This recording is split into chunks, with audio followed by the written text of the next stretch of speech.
Welcome to Between the Shelves. This is your host, Alex, and this week I am joined by the head of Teen Services, Marianne. Hello.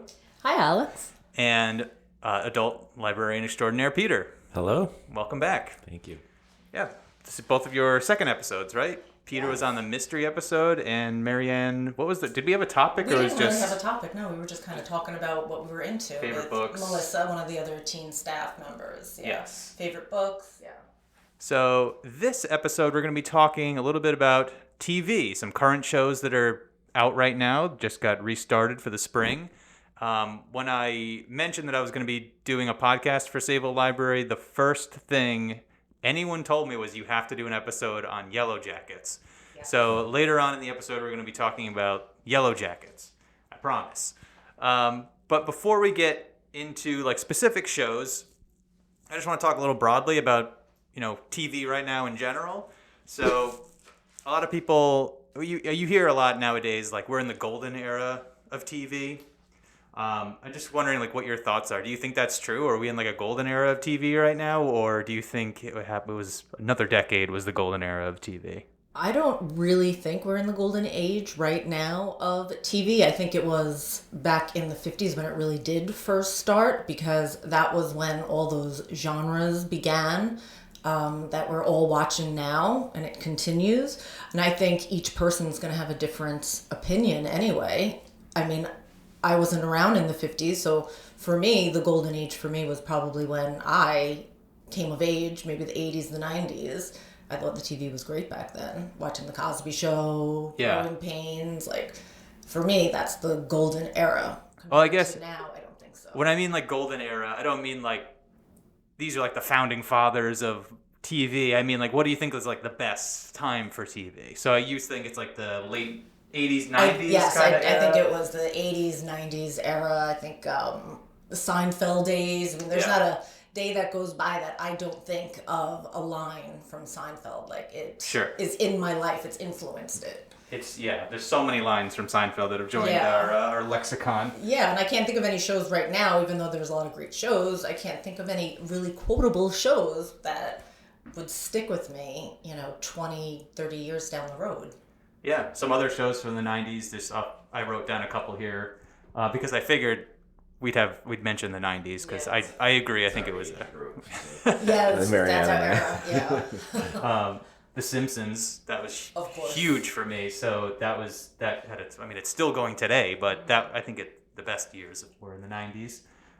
Friends, Roseanne, and Home Improvement. I'm not really a huge fan of either of those shows, but I looked back at like what were the highest rated shows during those times, and Home Improvement and Roseanne for most of the 90s were in the top 3 shows. I was going to say Roseanne. I loved that show when I was growing up. And even today I watch The Conners because it still has that nostalgic feel for me. I don't want you guys to be too starstruck, but Roseanne's mom was my landlady when I lived in Salt Lake. So I remember you saying this story. So we have a connection. My friend still lives in the building. He has met Roseanne a few times. Is she still the landlady? Yeah, she's very old. Well, we'll have to get some stories off mic. Yeah. X-Files. I know Stephanie, who is the head of adult services. She's a huge X-Files fan. That was in a bulk of that was in the 90s, and ER was, I think, the #1 rated show for the 90s as well. And that was one of the first real hospital shows. I think there was St. Elsewhere also, but I feel like ER really started even more so. Like all the medical drama shows that continued. Right. Because there were so many famous people in there, and I don't know, I think it had a bigger following than St. Elsewhere. Yeah. So what about you, Peter? Do you agree it was the 90s? I disagree, actually. I mean, like, I think that TV is so different now because there's so many options, so you're never going to have the sort of, Seinfeld was such a phenomenon, but like so many people watched it. There's never going to be a show that many people watch just because there are so many different options. But I think that as far as like quality of TV, we're kind of coming to the end of the golden age, the beginning of the 2000s, just with like all of the cable networks and then, the streaming coming in. We just had such a huge variety of shows that the writing quality was like I find like a much higher level than you used to get in TV in the 90s, particularly with dramas like, kind of starting with The Sopranos, but things like The Wire and Breaking Bad and stuff. It was just like, I feel like it brought TV to another level, but now we're kind of, HBO's canceling things, Netflix is canceling, and we're getting a lot of just like franchise shows now with Star Wars and everything. So I think it's wrapping up, but there was a real, probably due to like the growth of like the cable networks initially and then the streaming services, where they were just making so many shows that would never have been made before, types of shows that wouldn't have been made. Yeah, it's funny to see how it's evolved. So like that was in my notes. So in the 2000s, early 2000s, Sopranos comes out, huge hit. I think I agree with you. The writing was on a higher level than most of the things that were out in the 90s. And then that's followed quickly by, again, you said The Wire, West Wing, that's not HBO, but that comes out quickly soon after. 6 Feet Under, Sex and the City, Dexter, these all come out right around the same times. The Office also comes out in like, the mid 2000s about? I'm not sure. No, that was like early. It was 2006, 7? I don't know. Maybe 7 or 8. It was, yeah. So yeah, I agree. In like the 2000s, the writing I think gets bumped up, and then you notice. I noticed after the 2000s, now all the network channels are starting to chase that. So you start seeing like Mad Men, Downton Abbey, Walking Dead, Breaking Bad. All these shows start coming out. So yeah, I think 2000s, 2010s, the writing gets a little bit better, and now we're in the streaming era. So there's all these major companies competing, pulling viewers from cable TV. But yeah, I think you're right. The franchise shows right now is a big trend. We got all the Star Wars shows on Disney. We got the Lord of the Rings show on Amazon. We got Marvel shows. Halo, the huge video game series, that has a show now. Yeah, and it's interesting because I do agree with that. Like all those really great shows did start to come out. It probably was the start with The Sopranos, and all the networks started coming out with these big hour-long shows. But now I'm starting to see more of those sitcoms are coming back too. I haven't really watched any of the new sitcoms, but like Abbott Elementary, that's the only one I can think of off the top of my head, but like there are more of those coming back because I think there are people out there that are nostalgic for those, and the fact that not everybody could afford all these streaming networks. Back in the 90s we just had basic cable, and maybe you got HBO, maybe you got Showtime if you could afford it, and so everybody was watching all those sitcoms, and now you have to pay for Netflix or Apple TV to watch Ted Lasso. Yeah, there's a dozen or more streaming services now. It adds up to so much money for your average person. Yeah, I think if you were going to make the argument that we are in the golden age right now, I think the argument would be, and I'm not making this argument, but I'm thinking the point somebody could make is because there are so many platforms now and there's so much content out there, you're filling almost every niche there could possibly be. So whatever type of show you're looking for, you can fill that niche now, I think. So, back where in the 90s and even in the 2000s, there was only this many shows, and you got to take what you get. Right. And Thursday nights were the most popular night, so that's when all the good shows came on, right? Yeah. Where now you could pick whatever you want, whenever you want, and watch it. I think that's starting to be less true now, though. And like there was a kind of over the pandemic when so many people were home, the streaming services got a big glut of subscriptions, and now they're losing it because there's so many. And I think we're going to start to stop seeing so many different types of shows, and they're going to start going with safer bets like rebooting franchises and sitcoms, which are much cheaper to produce than like a big drama like Breaking Bad or The Wire or The Walking Dead or something like that. Yeah, it's definitely starting to recede a little bit. We saw HBO merged with Warner Brothers, and they canceled a bunch of shows. Amazon spent the most money on any show ever in history for the Lord of the Rings series that came out last year. It was something like $1 billion or something to make a show.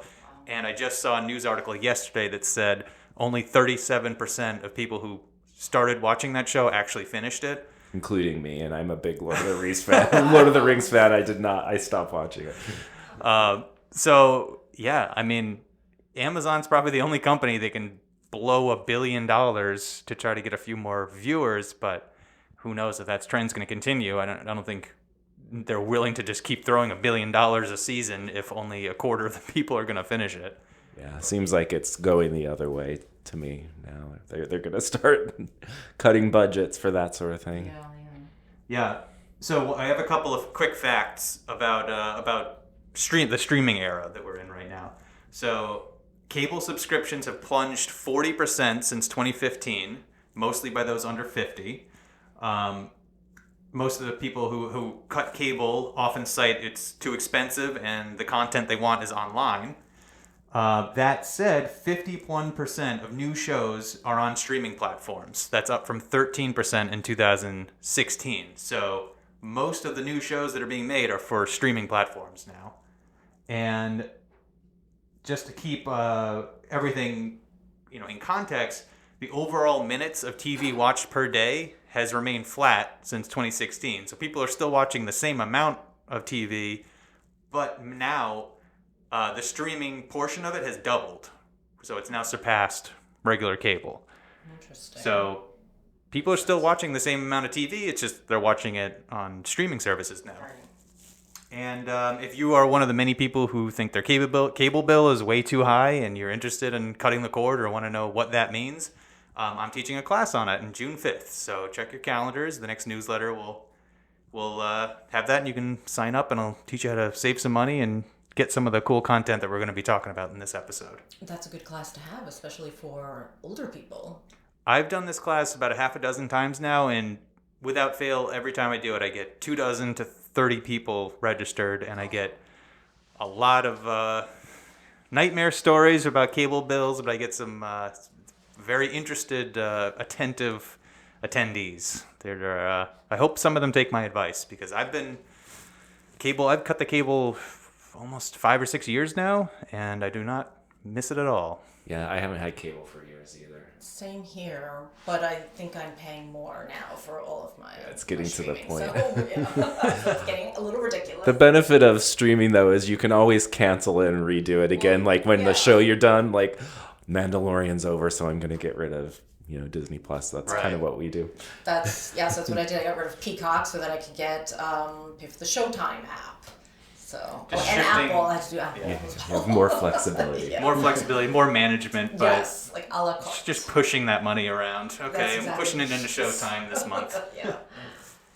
Okay, so any other final thoughts about the golden era of TV, anything like that, before we go to a quick break and come back and talk about some specific shows that we're into? No, I don't think I have anything to add.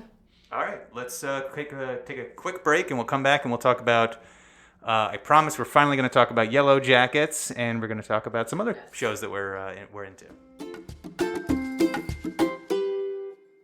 All right, we're back. So I already talked about this many times already. We have a lot of staff that are big fans of the show Yellowjackets. I have two of the biggest fans on the show today. So what are your thoughts on Yellowjackets? We're starting season 3 right now, is that right? Season 2. So we just started season 2 about 2 weeks ago. And I think it is one of the best shows that are out right now. I'm trying to get Alex to watch more than the pilot episode. I watched the pilot as research for this episode of the podcast. I appreciate that, but I don't understand how you could watch the pilot episode and just not be drawn in, because I just thought that first episode was so good. Yeah, I was instantly hooked on it too, because it's mysterious, it's fun, it's also, I think it helps that it's very of our era. Like the theme song, it just brought me back to high school, and the music. Yeah, I love the music. So 90s, because the year that it starts is 1996, and it's a girls' soccer team, and I guess the majority of them are probably seniors. There might be one who's not a senior, and they are going to nationals, and they're supposed to fly to the West Coast. They're from New Jersey, and they get veered off course due to weathering, and they end up in the wilderness over Canada where they crash. So all the music that takes place in 96 it's from my college years, and I love it, and it just brings me back. I'm always saying like, oh, like I haven't heard this song in so long. Yeah, so it's just such a good soundtrack, and even the current timeline, which is 2021 actually, because that's when it started. I think they're up to like November, December right now of 2021. They still play some of that 90s music in there, and So just for the listeners who aren't aware, it bounces back and forth between the 90s and then the girls in the present day, basically and how reflecting back on the time or being interviewed about it. How they deal with their trauma, because they're all very traumatized in many different ways. So they're dealing with it as adults. Like one is goes to rehab several times. She's a drug addict. That's Natalie. That's Natalie. Played by Juliette Lewis. Yes, she's awesome. Again, she was, a lot of the older women in the show are stars from when we were, in from the 90s, the era. From the era. So it like is amazing the way they paired up the younger versions and the older versions of them. And so, so they go back and forth. And the wilderness is, they start from that plane crash and how they survive. And right now the 1996 timeline, they're I think 7 months into the crash for the beginning of season 2. So we've been with them for 7 months, and the current timeline is, I don't even know, maybe like a month or so, because they talk about it's Halloween and then it's an election in New Jersey, so November, and they're right around that time. So they also, during that current timeline, they have their 25-year high school reunion, right? And so there's a lot of things happening. There's a lot of stuff happening. I was going to say, for if people are listening and you haven't watched it yet, there will be spoilers. So just spoiler alert. That's a good, that's a good point. Yeah, so if you're listening and you don't want to be spoiled, skip ahead to later, look in the show notes to skip ahead until we change topics. Hurry and watch it, and then come back. If you do want to watch it, it's on Showtime, right? It is on Showtime. And season 1 we have on DVD at the library. I'll put a link to it in the notes so you can check it out from the library. And you can apparently also get it on Paramount Plus. Okay, that's good, So there's many options. Listeners to the podcast, spoiler alert. You're hearing it right now. We're going to get into spoilers. And we have to talk about the most recent episode. We have to work our way up to that, because that was one of the best ones. I was going to say, too, like, for me, what's extra appealing about the show to me is not only it appeals to my nostalgia because I'm roughly the same age as the girls in it, the women in it, and but also I like how it's not just that, because once you get into the contemporary times, you're relating to it on a different level of more contemporary issues, and it also is I think a nice device for them to maintain the suspense, because they can cut away from the 1996 and go back to 2021, and it's a really, I think, effective device for maintaining the suspense and the mystery element of the story.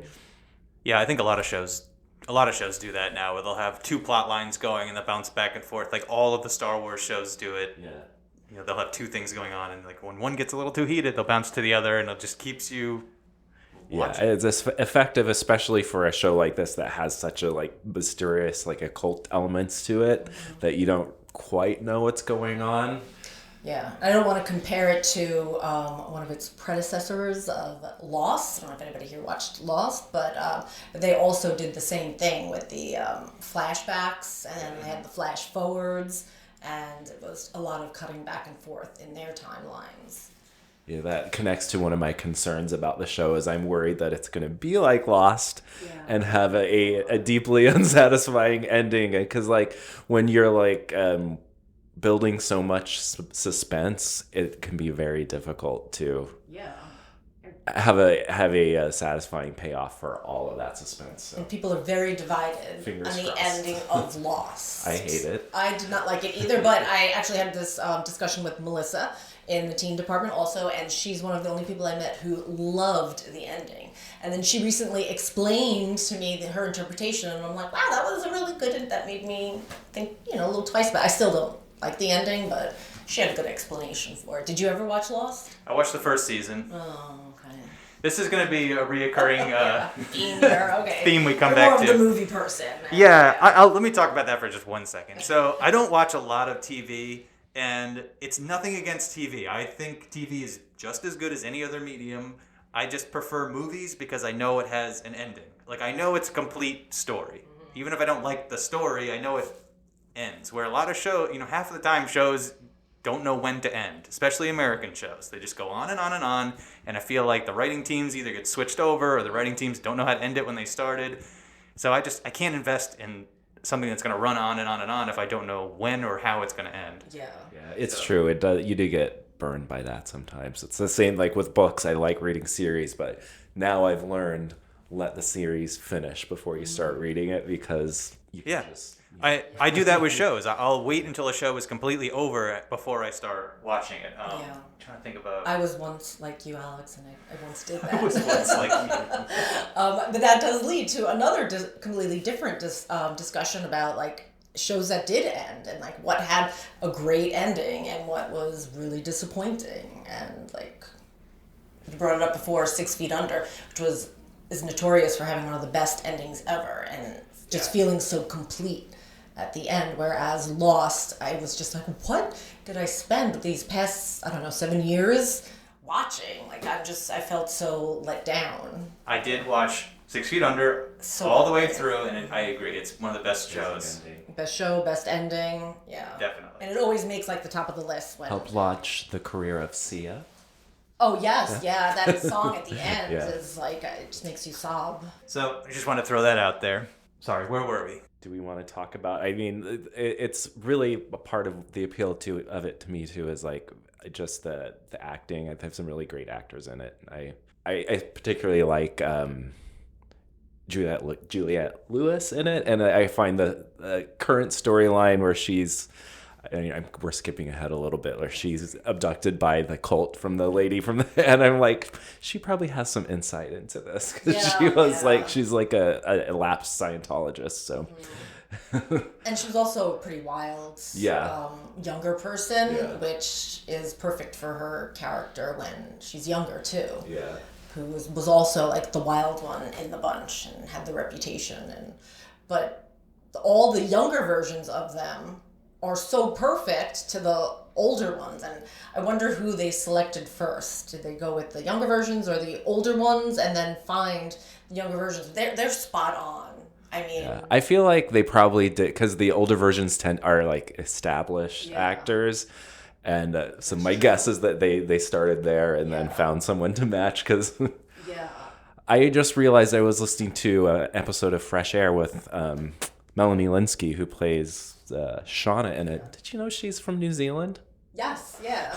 Amazing American accent, Melanie, Yes. if you're listening. And another thing about her that I found out when I started watching this show is that she is married to Jason Ritter, who is John Ritter's son, and he looks just like his dad. And I, growing up, loved Three's Company, one of my favorite shows that I used to sneak. I wasn't allowed to watch it, but I used to watch it anyway, and I loved John Ritter, and his son looks just like him, and I follow him on various social medias. He acts just like him, and I just think that they're an adorable couple, and so I just wanted to mention that as well about him, and her, rather. I did like the acting from the little I did see of Yellowjackets. I thought the performances are great.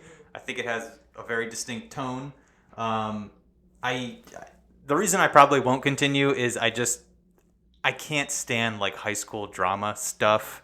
So that's half of the show, I think, from what I gathered when I don't think it's really high school drama. It's survivalist drama. Well, that was my high school. I grew up in the survival. Yeah, I mean, I guess for anyone it is in the wild. Not in the wilderness, just in the wild of your high school, maybe. Yeah, I don't know. It's kind of like, it gave me like Riverdale vibes a little bit. Wow. No, feel like I think you're Maybe that's very just the wrong. pilot. yeah, I think if you were to watch more, you would see that it's not like that. But because some of that first episode does take place before the plane crash, you're seeing how petty some of the girls are, and very much like people that we probably all went to high school with. Yeah.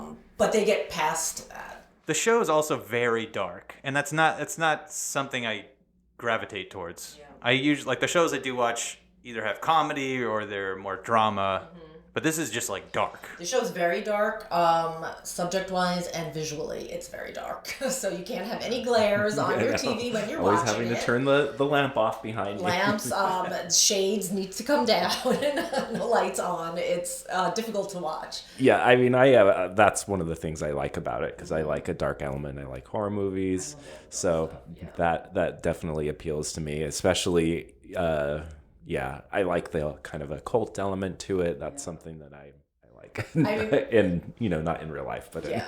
No, I think none of the things that I like about it either are anything that I would like in real life, but in a show, that's completely different from my life. I'm okay with it, and I think one of, like, the very first scene is of the girl running in the wilderness in the snow, and she falls into a pit. So everyone calls her Pit Girl on various, websites and social media. And she is like the next meal, basically, of all the girls. So that's like the first scene. So instantly I'm pulled in because, I don't know, the thought of cannibalism is very intriguing to me. It's very in right now on TV too. Peter was just talking. Like The Last of Us, I'm watching too, and there's like an there episode where there's cannibals in it. Yeah. Oh yeah. Just the one episode. Yes, yeah, just the one episode. And actually, that reminded me of in The Walking Dead, because there was like a whole season based off cannibals too. But when growing up, again in the '90s, the movie Alive, when that came out, that was like the one thing that fascinated me. I remember going to the movies with my friend, and then I read the book about it because that one of the survivors wrote, and that was just really, I think, my first foray into cannibalism on any kind of viewing. And so now that thought was like, whoa. And then after that first scene, then they cut to high school, and you're just dying to see how do they get up to that point, which they don't do in the first season. Yeah, I actually forgot about that Pit Girl thing until that, because the last episode, there's the cannibalism has returned, and I forgot that it was in there before, actually, because it's been a long time since I watched. Yeah, like every episode you're seeing these girls get more and more feral. Yeah. And to the most recent episode, when they partake in full-on cannibalism for like the first time, they look like they're a bunch of feral girls, and they're starving, and they do it. But in the Pit Girl scene, it's like they're purposely trying to catch their next meal. So it's like, what drives them to split up like that and to chase someone to eat them? And what do you think there's a metaphor there with the cannibalism? Like what? Alex and I were talking about it a little earlier, and is this like a metaphor for, I don't know, how teenage girls turn on each other, or a wider metaphor about society or something? Sure, especially high school girls in high school. Maybe they feel like they're, I don't know, getting eaten alive. I don't know. Or maybe it's just for shock value. Who knows? Yeah. Maybe we're reading more into it than the Well, writers shocking. intended. Because everybody is fascinated by the cannibalistic plot. Yeah. They've been wanting to see it. I'm just looking back at my notes, looking at where we've come from The Simpsons and Seinfeld and Friends and Roseanne. It's like, how are they going to top cannibalism, and, what's next? What show's going to come out in a couple of years? Where are they going to go? Where do you go from cannibalism of your friends? I don't know. I'm intrigued to see where it goes. Or do you think it's going to pivot and we're going to start seeing more hint at what we're going to be talking about next, more like Ted Lasso shows where we're going to completely pivot from the dark and go back to more... It's like a ball sweet, bouncing tender, back and forth between, all these things. It's nice to watch comedy shows like Ted Lasso that give you a good feeling after watching something so dark like Yellowjackets. It's good that they're on at the same time, actually, in the same season right now, because you could watch something lighthearted and something not lighthearted. Yeah, you watch some Yellowjackets and then you watch a Ted Lasso after so you can go to feel sleep. good. And then you feel better about yourself. Do you guys want to keep talking about Yellowjackets or should we transition? I don't think we really... Yeah, I mean, do you have some theories about where it's going? I know you go on the... I know, I follow, a bunch of stuff, and I'm always reading about it, especially after I watch an episode. And honestly, with this one, I really don't know. Like, I've read all these theories that, like, maybe it's an underground mine. I wrote it down. Wait, it's called a cinnabar mines that exist in Canada. And it's a bright red in color. And it could be in the food and in the water, which we did see in season 1, right? In the river, it was red. And it will, if consumed, have very adverse effects on people. So there was also some other hints and flashes, because this show does a lot of flashes. Like, these flashes are like 1 second, and you can't really tell what's going on, but there's a lot of people out there that screen grab and post it so you could see stuff. And there's Lottie, who is Courtney Eaton, that's her name, I believe. And she is one of the younger girls who kind of becomes a leader. And she has flashbacks or flash forward, I don't know what it is, during a scene when she's getting baptized. And she looks like she's underground. And then they also, in the most recent scene, when Natalie and Travis are looking for Javi / food to eat, they find this tree stump that has no snow on it. And so maybe there's like some kind of geothermal something happening. And where's Javi? Will Javi survive? And if he does, is it because he's in this underground something? That's one of the most interesting theories I've read. How about you, Peter? I haven't read any theories, so I Do you have a theory then? Not really. That's why I asked you. I have. Yeah, I'm kind of just along for the ride, and like, I'm trying not to get too wrapped up in what's happening because I'm trying to protect myself from disappointment. But I honestly will be kind of disappointed if there's not something more like a cult, because I'm a big horror movie guy, so I like, I would be into some sort of Wicker Man style. Yeah. If you were going to sell this show to me, I would take the Wicker Man angle because I'm a huge Wicker Man Oh, really? fan. That's what I've read about that too. Yeah, there could be. But there's definitely, well, no, maybe not. Is there something supernatural happening? Take that out. I hope so. Restart. Is there something supernatural happening? Like this past episode, it depends how you look at it too. Like where, like you probably don't know what happens, Alex, but one of the girls dies. She freezes to death 2 months ago, and that's how season 1 ended. So now the ground is too hard. It's frozen. They can't bury her, so they're like holding on to her in a shed where they keep meat of a bear that they killed. Braiding her hair and putting makeup on. It's very creepy. Yes. So Shauna is having difficulty accepting that her friend died, and kind of because she had something to do with it too. So they end up deciding that this is sick. Like, Shauna, you're not letting go, so we need to get rid of the body. So they decide to burn the body. And they put like a big wood pile. They, get their fire going, and then all the girls go to sleep in the cabin that they're staying in for shelter. And at some point during the night, is it supernatural because of the way that the camera angle went? It went like above the body burning, and it was just like very cool effects that they did. Or was it because the snow was melting, that's all the way in the trees, and it lands on top of the body and it puts out the fire? Mm-hmm. So now, essentially, the body is like steaming and being cooked. And so everybody wakes up in the middle of the night to the scent of like barbecue and meat. And they're starving. And they're starving. They're almost out of food. So they wake up, they smell it, and that's when they partake in like their first real, like they just can't help it at this point. And has those flashes to them, like looking like a Dionysian feast where they're in like gowns, Roman, and then it switches back to them in their coats. Yeah. And, like, they're eating strawberries in their like fantasy, and in real life they're eating like their friend, like some. Yeah. Are they even aware that that's what they're doing, or is it some sort of Disassociate? Yeah, like I think they're disassociating to Right. cope with it, and that some people are saying too, like, Thaisa, who she has.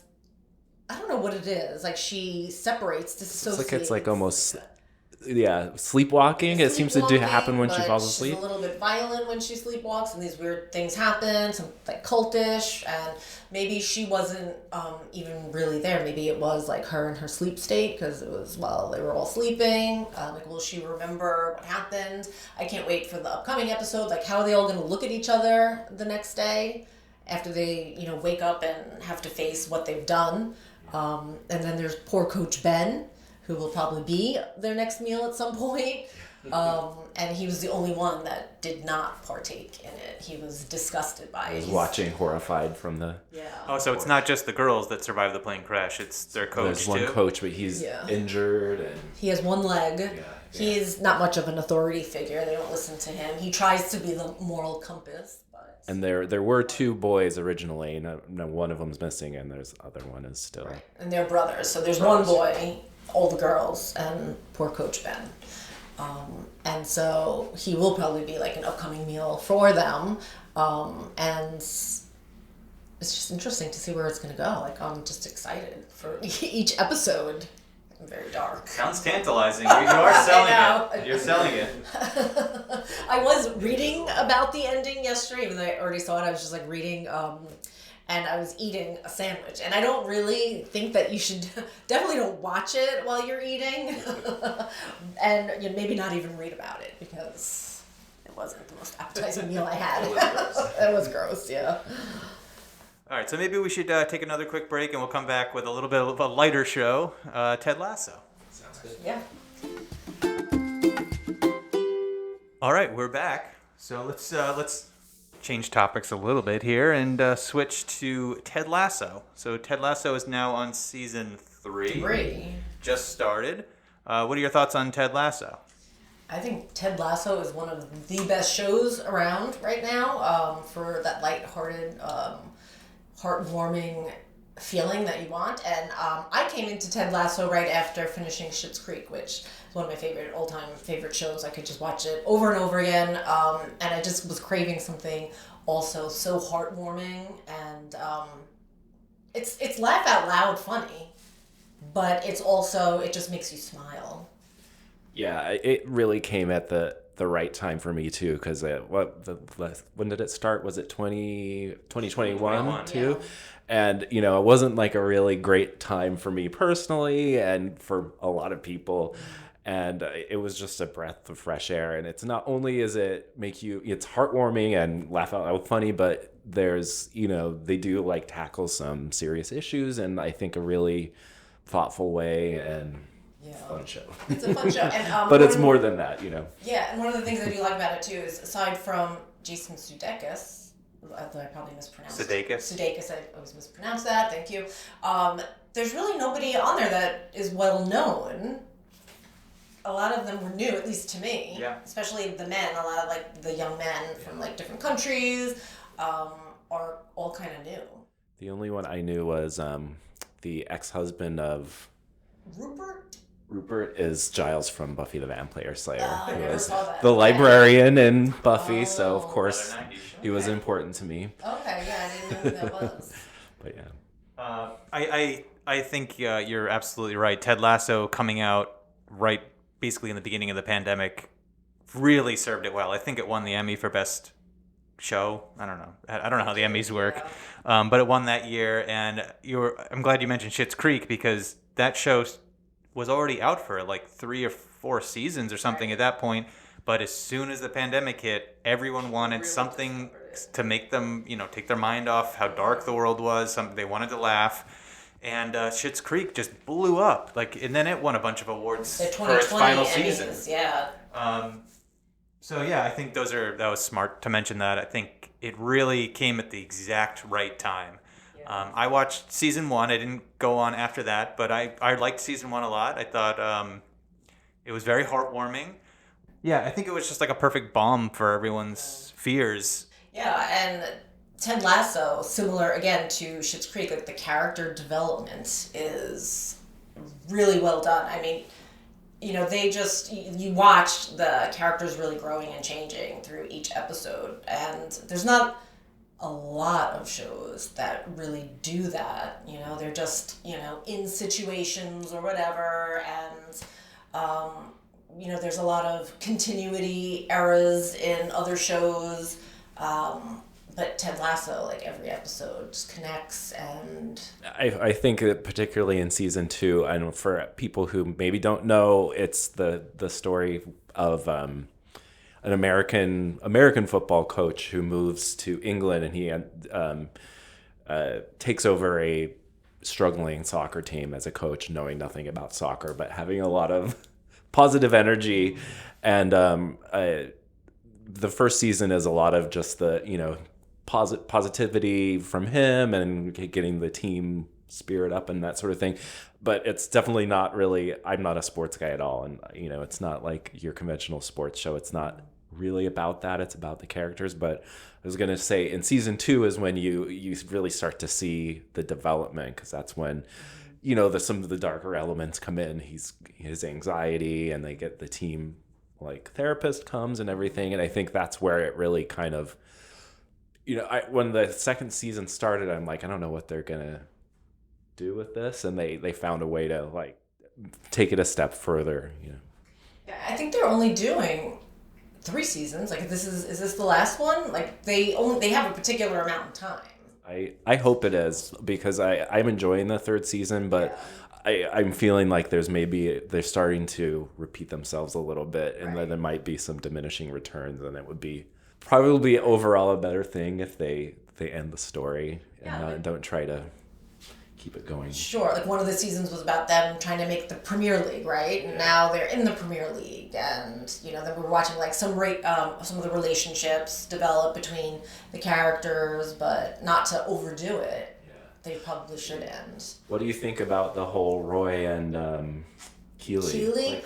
Well, I didn't watch the last episode, so I'm only 2 episodes in, not 3. Yeah. So I don't know what happens in that one, but I would like them to get back together. So when season 2 ended and there was like that threat hovering that they were going to break up. Well, that doesn't seem to be any justification for why they broke up. But I mean, in the show, everybody's like, what? Yeah. Why? But yeah, in the 3rd episode, which I've seen, I won't give anything away, but they do start to hint, there's some, longing looks, or you can see some, what's the word? Regret.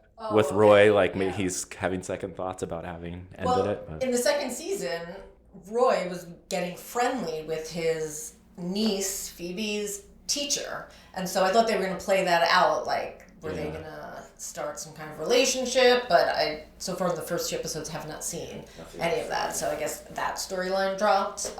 Because that was the reason I was seeing them breaking up at the end of season 2, that last episode. But now it just doesn't seem like that played out. So just get back together already.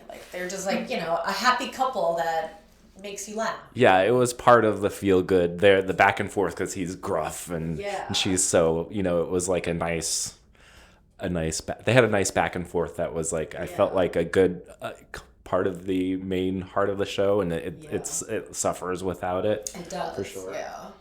And a lot of the football players, I mean, they're also really, really funny, and they're really heartwarming. And that, they had a Christmas episode, I think, in season 2, where they all end up at, I don't know who Higgins is. Is he like not a manager, but the accountant, or I don't know. He's in charge of something functional. Yeah. Something or other. And he and his wife every Christmas have any of the players over who can't go home to go to their own home. Because a lot of them are from other countries, and usually he has 2 players. And this particular year, all the players went, and you just see them all goofing around with his kids and with each other, and it's just really sweet seeing all of the characters like that, and it just was such a sweet episode with everybody together. It was like that classic Christmas episode that we grew up with in our favorite show. Like, oh, look, there's a Christmas episode. Like Roseanne every year did. They were famous for their Halloween episodes, and a lot of the shows did Christmas episodes, but you don't really get that so much anymore. But like Ted Lasso kind of brought that back, and it was really nice. Actually, Schitt's Creek also had a Christmas episode, but only one in there, like 7 years. So. What do you think of the Zava thing? Yeah. Like Zava is like the star player that they managed to get to join his team, because everybody thinks they're going to go out of the Premier League because they're not very good, and then they convince the like best player in the world to join the team. Yeah, but he seems like a real jerk. Like he's just like really obnoxious, and like I can't see him personality wise fitting in with the guys, and he just seems so arrogant. You know, Yeah. It's got, I don't know, I mean, that Roy Kent attitude, right? Because he was always pretty, or Jamie Tart. Jamie Tart's the really arrogant one. And he's not well loved. I honestly think that the point of the Zava character is for Jamie. It's like to show like the growth of Jamie, and it's gonna be how he reacts to someone acting like he acted originally. You know, and That's like, a good point. It's like I think it's a vehicle kind of for that character. Yeah, that is smart because Jamie has been changing slowly, and I think you see it in that episode with his dad. Yeah. That was like one episode that made me cry because you see Roy Kent also become very soft, and like he gives him a big hug after Jamie's father watches him play. And although I think he did really well in the game, right? His dad made a comment. Because he wasn't playing for the team, their hometown team or whatever, right. I think is what it was, yeah. And he made a very insulting comment, and you see Jamie like kind of break down, like you just see it in his head, and then Roy Kent goes over and he just gives him this like really big hug, and Jamie just starts crying. And there's that reference to that scene too in the new season where Jamie finds out about Roy and Keely having broken up, and he tries to hug him, and for more comedic effect. Yes, which I did actually laugh out loud with that one last night, because everybody is asking Roy about the breakup, and everybody thinks that Keely broke up with him because he's so grumpy, I guess, and she's such a happy person, but he's the one that broke up with her, and nobody can really believe it, and everybody wants to comfort him, but he's not that type of person. But I like that theory about Zava coming in to show the growth of Jamie Tart. You might not have seen this yet either, because I think it's just in the 3rd episode, but it looks like there's going to be a new gay storyline with one of the players on the team, which could be interesting. Yeah, so, with Colin, I have we have a call sheet here that we're referencing. Peter did print out all the character names. They're very smart with pictures of them. So between the two shows, there are a lot of characters. But also, I think that would be great, but also whatever happened to the storyline between Rebecca, the owner of the football team, the football club, and I can't remember his name. It's like Toby? Sam? Oh, Obi. That's the actor's name is Toheed. Yes. Yeah. They reference that on the 3rd episode Okay, too, so right. they haven't completed. I've been waiting in the 2 episodes. I'm like, what happened here? They were having a relationship.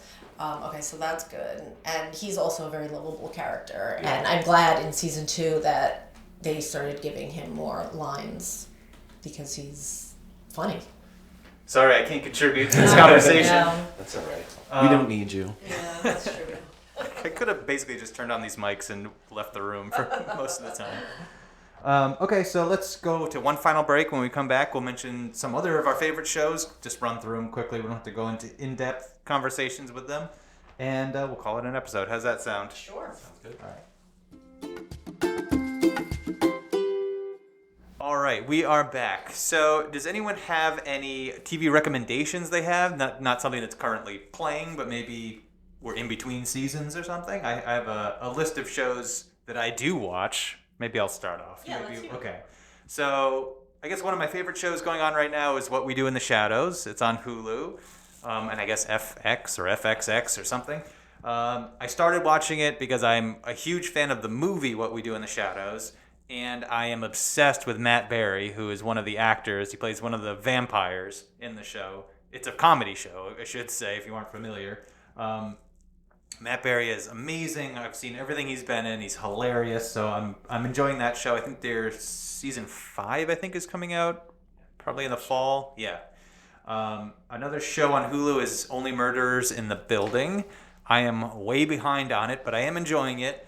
I'm behind because I watch it with my wife, and it's hard for us to sync up with a kid to sit down and watch an hour-long show about murder, but I'm really enjoying it. Great one. Great. Very, yeah. Meryl Streep's going to be in the new season. And Yeah. Paul Rudd, And so Paul I'm Rudd. excited for the next season. I don't know when it's coming out, but they're filming Soon. it, I think, right? So, okay, maybe they're done filming then. A couple other shows. On HBO, I have a couple of shows I'm watching.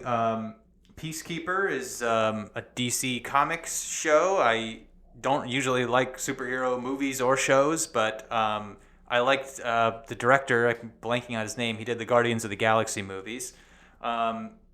And John Cena, that's his name, right? He's the star, and it's not like a big action set piece show. It's more of like a dark comedy. So I really enjoyed that. I'm looking forward to season 2. I'm also watching Avenue 5 on HBO. That is by the same people who made Veep, which is my favorite show, maybe ever. So it's the same people who made that, and a lot of the same actors too. It's basically Veep in space. Oh, yeah. So yeah. And also on HBO, Our Flag Means Death, by Taika Waititi. Is that his name? Taika Waititi. Waititi. Another dark comedy, I guess you would call it, or just a street comedy. I'm not He's even the sure. same person who did What We Do in the What We Do in Shadows. the Shadows, Yeah. so. Very, very good.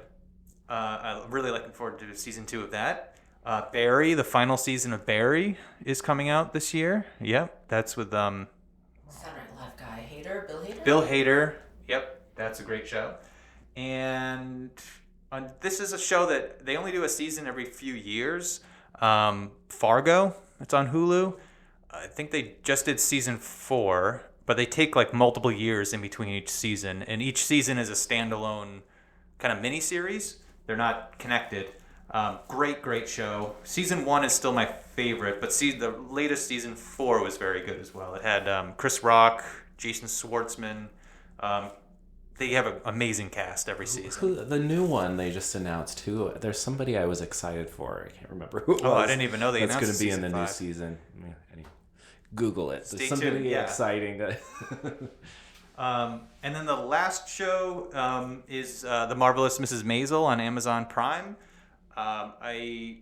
This was my favorite show going for a while, and then I'm behind on it. I haven't even watched the last season, but anyways, that's my list. Lots of good ones on there. Yeah, there are a lot of good ones. I just want to comment on What We Do in the Shadows because I pulled an Alex on that one, and I really only watched the first episode. I could not get into it. I just couldn't do it, and that's the type of humor I like. And as for the movie, I loved the Flight of the Conchord guy that's in there. Mm-hmm. I wish he was in. He is. He is in the show. They all make appearances. Oh, You should give it another try. Yeah, 'cause everybody it's says that. Really good. It is true. Everybody says that. And Our Flag Means Death is really good too. It's the same. It's like pirates, but it's the same style. Same style, yeah. Same vibes. I'm gonna write that down. All right, who wants to go next? I'll go next. I just have 2 shows, and there are 2 shows that are have 1 season and are about to come back soon for a 2nd season. The first one is on HBO. It's called Somebody Somewhere, and it's stars Bridget Everett, who is kind of a shock comic, sort of. I'm not necessarily a huge fan of her comedy, but this is more of a drama, and it's basically a story. She's, I guess it's somewhat autobiographical. She actually is from Kansas. This woman who's been I think in New York, moves back home to Kansas. And there's like her sister dies by suicide, and it's kind of her.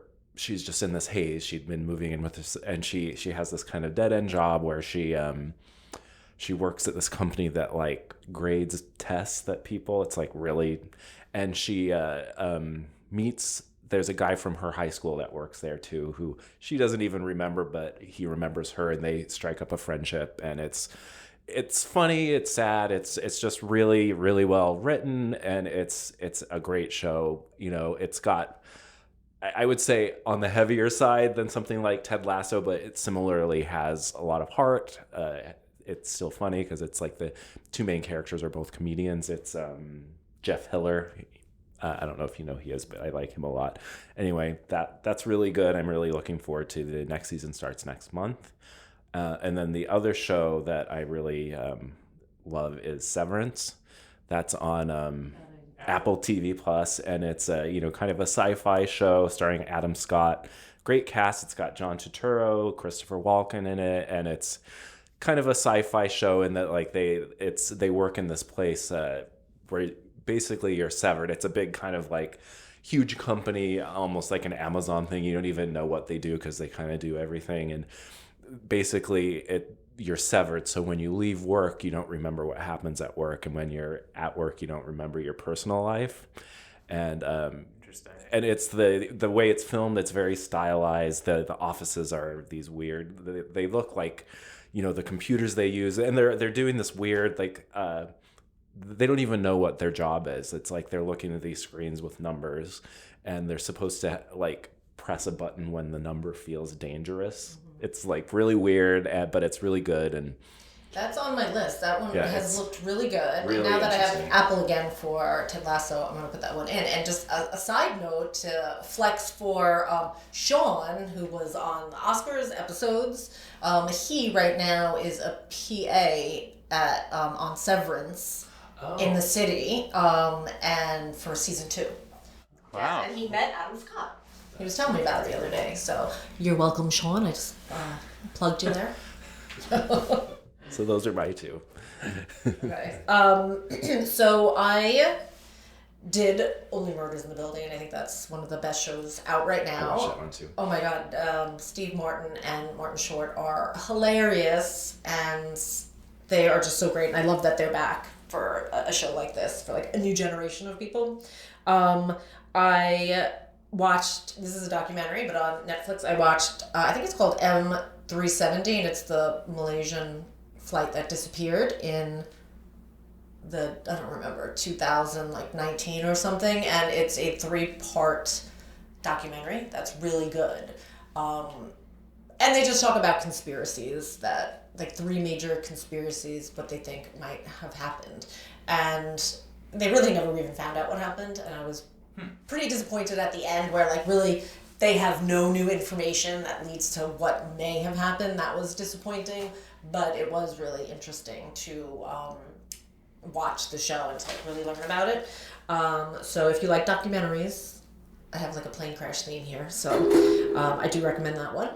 The Last of Us on HBO, which I think No spoilers. No spoilers. You're gonna watch That's it. on my list. You have to watch that, and I do think you would like that. And when you do, when they do season 2, and I don't know when it will be, you need to do a podcast about that one. I will, and I wanted to talk about it on this episode, but I wanted to play the game that the show is based off of first. I bought the game, and the game is riddled with bugs. I couldn't even get it to run. Oh, no. So hopefully they'll fix that. I'll be able to finish the game, and then I'll catch up on the show, and I promise you, we'll do an episode on that. Yeah, because that is one of the best shows out right now. I watched that one too, so if you need me for that episode. Okay. Yeah, I'd be in for that one too. And then I am watching old shows because they bring me comfort. So Seinfeld, which I did mention earlier, I watch that almost every night, and I'm just rewatching. So I think I'm up to season 4 right now, and I laugh at every episode. I mean, I just think it's one of the best shows. It's, they made a show that was meant to be inappropriate, and it still holds true. Like everything that they're doing, it's still funny. I don't think it's out of date. And like I said, like every day I think of something, a line from that show. Like it is just always with me. And then another show that I'm rewatching is very old. It's the Carol Burnett show. I've been watching, I grew up watching Carol Burnett and I loved it. And I think I'm watching it on Hulu right now. And it's so funny. I was scrolling through TikTok and I found a clip of Tim Conway, who's one of the comedians on it, and it was one of the funniest scenes I ever saw. Like, I was still laughing, and it's, like 40 years later, and it was a scene he did with Harvey Korman, and Harvey Korman played a dentist, and Tim Conway was the patient, and it was one of the only episodes that Harvey Korman said he peed himself laughing so much from Tim Conway. I think I've seen this exact it's so same funny, thing. yeah. So when I came across that on my TikTok, I was like, I gotta rewatch this. And so I watched, a bunch of episodes, and I'm still laughing. I still think it's really funny. They're just really funny comedians. And that one's lost on like a whole generation. I don't think people would really, really rewatch that. But if you need a laugh before bed, that's a good one to watch. There is something to say about like evergreen comedy where it's like it's very character driven or where it's not like comedy that's like about the news that's going on right now. Exactly. Right, topical. or like Saturday Night Live, which goes through its phases of being really good. It's irrelevant a week later. Exactly, and like there's always something political on it, but like the variety show like Carol Burnett, it's just everyday things. It's nothing, There's not too much pop culture in it. I mean, there are some pop culture references, but... I want to do a whole episode of this podcast on, like, cozy watches. Like, what do you watch to, like, get cozy? That would be a good episode, yeah. And, I think Seinfeld would fit that category. It's kind of like things like you can have in the background, like, what, it's just always good. The show for me is Frasier. I was talking about this with Peter. Like, that's just a show that I'll go, my wife and I will just turn on because we know the characters and we're guaranteed to laugh. Yes, that for me is Golden Girls. So like I could put that show on and like shut my eyes and picture the entire episode. I don't even have to have my eyes open because I've watched it so many times. That's my comfort. I like a good comfort thing for me. I also like to watch Carol Burnett, but there's a Pluto TV. It's like a free app. They have a Carol Burnett channel. You can just turn it on and it just plays episode after episode. Oh, that's awesome. So that's fun to do. But for me, a comfort thing is I love a guest star. Like a guest star from the 70s and 80s. So right now, my husband and I were watching Columbo and Murder, She Wrote. We turn it on before bed, but also really good for that is Love Boat and Fantasy Island. And it just reminds me, too, of being a little kid and, like, getting out of the bath and watching TV while my mom folds the laundry or whatever, but it's funny because in the 90s, I didn't really watch that much TV. The only show I watched regularly was The Simpsons. So I don't have, it was on. So I love Seinfeld and you saying that made me think I should rewatch those. But for me, like the comfort ones that tend to be really old ones when I was a little kid. All right. Well, that's all I got for this episode. Thank you both for joining me. Thank you. Thanks for having me on. I'll make sure you're both on for the Cozy Cast episode. Yeah, I would love to be on that one. All right. See you later. Thanks. Bye.